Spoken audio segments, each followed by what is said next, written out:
Hi, I'm Dwayne Seaver with Real Milk Paint, and today we're going to talk about soapstone and soapstone sealer and wood wax.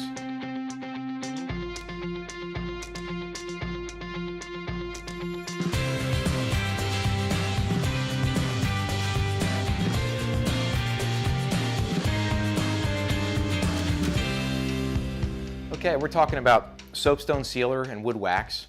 This is a great product made with walnut oil and carnauba wax, T1 carnauba wax flakes.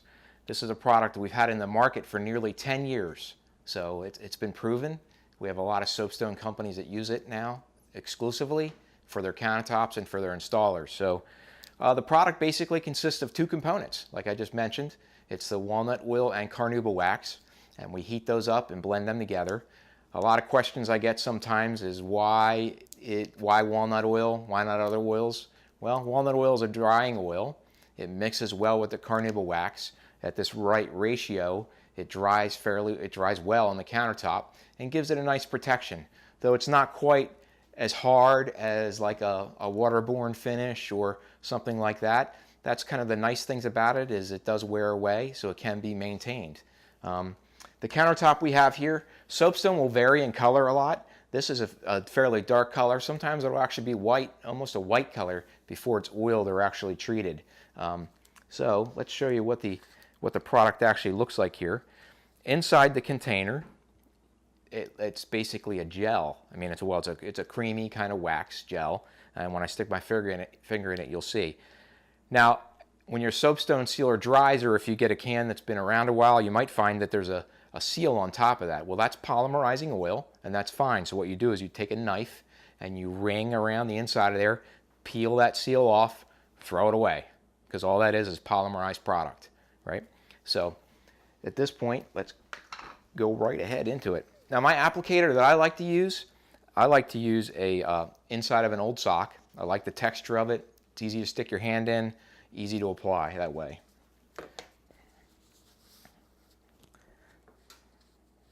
So you can see it's fairly hard. I mean, I can stick my fingers all the way down in it if I need to, but it's got a nice consistency, but it's creamy. And you can see how this darkens up the top right away. Now, one thing you don't want to do is you don't want to apply this over mineral oil. Since mineral oil is a non-drying oil, what you're going to have, you'd be trying to mix a drying oil with a non-drying. So in that case, you really want to remove all your mineral oil off the countertop before you would apply this over it. And that can be done with various soap and water, or mineral spirits, or paint thinner, or turpentine, or any types of thinners that will actually remove the mineral oil. And the reason why people like soapstone sealer, and there's a debate about, does it seal or is it an enhancer? I'm not going to get into that debate which one it is, and we know what it does. We know it makes the countertops look great, and it lasts a long time, and it's easy to maintain. The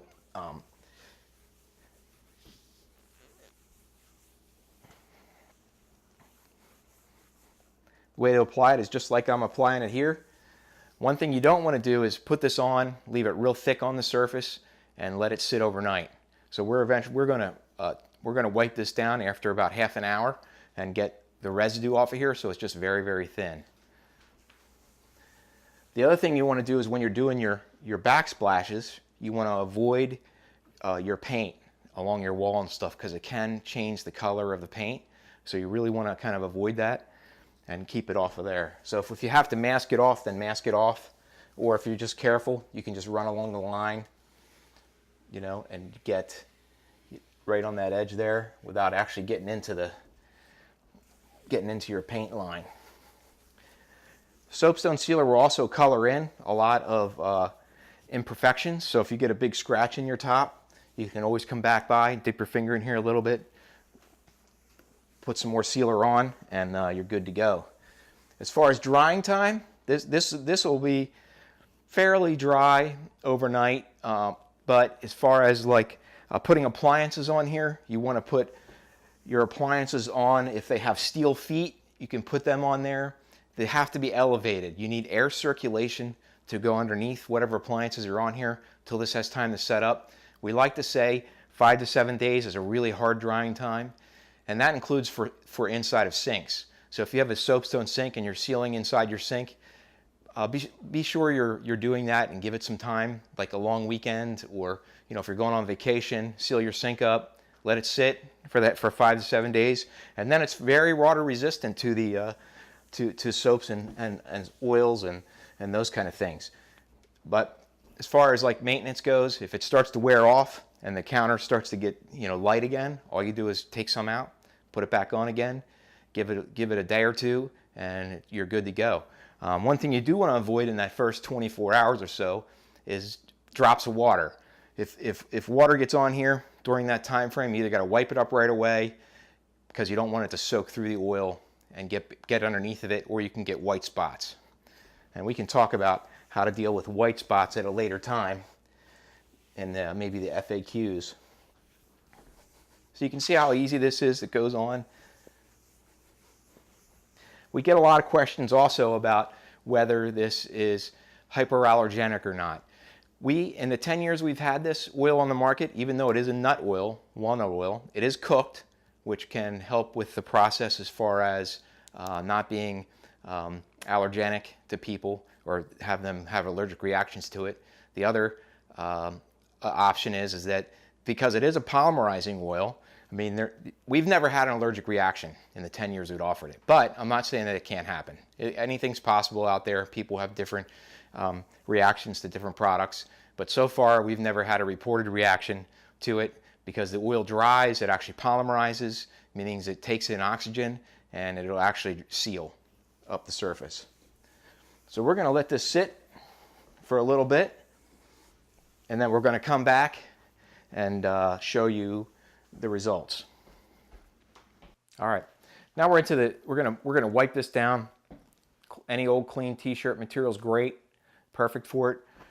You want to give good pressure, wipe down any excess oil that's on there, and just basically just wipe it down. You don't want to leave any of this. If you left it smeary like over here and you left this smeariness on here overnight, it's going to stay that way. So you got to get that wiped off. It's got a pretty good open window time, pretty friendly product to use, but just wipe it down.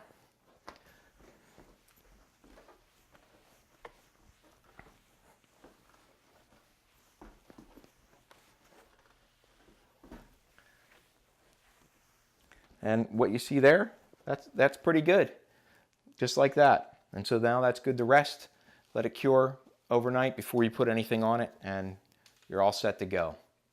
Thank you so much.